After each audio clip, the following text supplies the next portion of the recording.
Good morning, everyone. We're continuing here in KITZUR HILCHOS SHABBOS, in the laws of Bishul, in the laws of cooking, and we're moving along over here to the next section called Bishul Achar Bishul, cooking after cooking.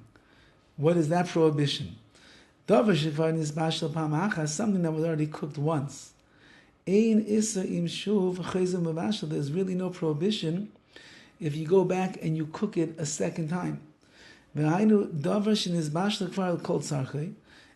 that was cooked completely before Shabbos, there's no issur, there's no prohibition if you heat it up again on Shabbos. Except we're going to learn later on the way that you heat things up on Shabbos, and you have to do it in that way. We didn't get there yet.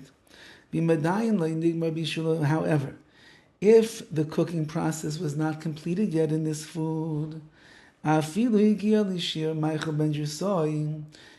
if you reached the cooking level of Meichel ben Jersoy, which we said before, means that it was cooked a third of the amount, which we said is considered cooking, people would eat it. Nevertheless, it's not considered finished. Therefore, if you have food that's only a third cooked, and then you would cook it more or cook it again on Shabbos, so that's considered cooking. That's an issur of bishul. Not in every type of food do we say this general rule. That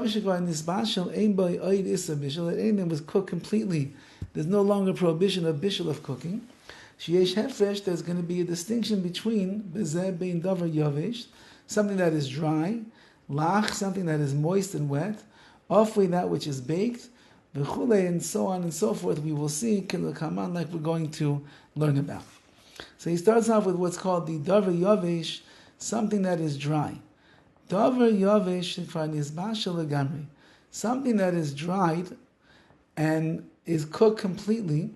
Even if now it's cold already, it cooled off, there's no prohibition if you are going to heat it up again. Because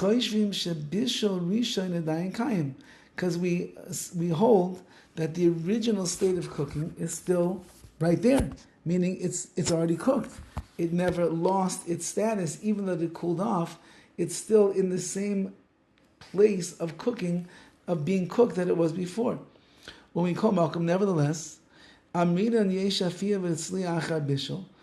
do say that baking that was already baked and now you want to bake it on Shabbos, or roasting that was already roasted and you want to now roast it on Shabbos, that would constitute cooking a new cooking process, and on that you would be responsible.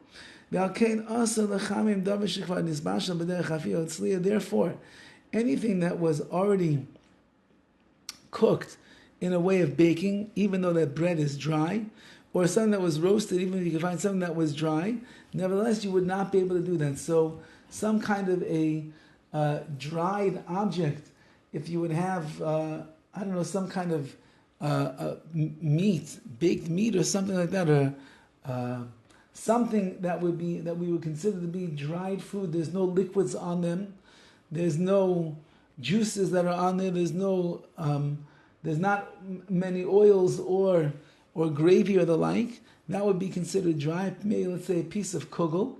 And therefore, if you'd want to heat it up again on Shabbos, a person would be certainly allowed to do that.